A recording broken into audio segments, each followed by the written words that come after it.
So I want to talk a little bit about flashlights, and in particular I want to talk about flashlight interfaces. You see, I've carried this old, thoroughly broken in TN12 for quite a number of years, and it's really been a great light. It's proved very reliable, very rugged, and has a very useful feature set. Now, this has a lumen range from a sub 1 lumen moonlight mode right up to a 700 lumen defensive mode.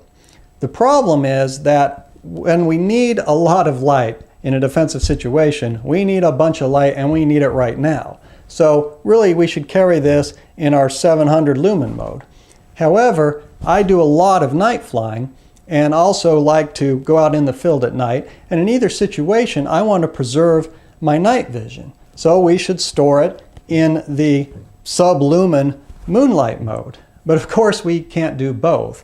And to switch modes on this, you have to turn the bezel out a quarter turn and turn it back in. So I find myself carrying it in a 700 lumen mode, and then when I'm in the cockpit and I need a little light, I cover it up with my hand as best I can and turn it on and cycle through the modes trying to guess what mode it's in, or at least watching for the strobe that tells me that the next one is the moonlight mode that I'm looking for. Not exactly convenient. And that brings us to the Olight M2T. Brand new light from Olight. Now, this is not a review. I just got this light and I've really only used it for a few days.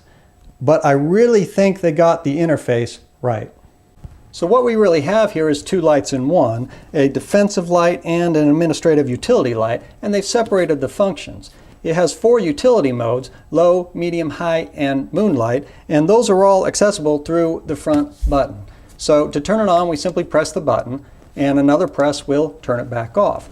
If we want to change the modes, we, with the light on, push and hold that button, and it will cycle through low, medium, and high, and then when we get to the mode we want, we simply let go of the button, and it will come back on in whatever mode we've selected. So it does have a memory. Now, but what if you find yourself in that situation where you're in a dark cockpit or out in the field at night? You want to preserve your light vision. You don't want to risk your light coming on in high and blinding you, but you don't remember what mode the flashlight was last in. Well, with this one, regardless of what mode it's in, if with the light off you push and hold this button, it will always come on in the sub 1 lumen moonlight mode. And this is the type of light that I've heard people say is not bright enough to do anything, but when your eyes are night adjusted, this is more than enough light to read a map or a chart, and I've really come to favor them over the traditional red lights in the cockpit as well as in the field at night. So it is great to be able to preserve your night vision, and that can be very important in a lot of situations. However, I can't imagine much worse in a light than needing a whole bunch of lumens right now and clicking it on to find one lumen and having to fumble through the modes to try to change it. So they've taken care of that, and that brings us to the defensive end. The tail switch always brings you directly to turbo mode, no matter what mode the light is in or whether it's on or off. So turbo mode is either 900 lumens or 1200 lumens, depending on whether you're running a CR123, a pair of those like I am now, or an 18650. And the tail switch works either in momentary with a regular press, or a deep press will toggle on or off, and whether the light is on or off, if you press deep and hold, it'll go into strobe. Now, having been in turbo does not affect the memory of the light, so that's really a completely separated function. When you click the forward switch, it will come on in whatever mode it was last in, regardless of the tail switch. In this case, moonlight mode.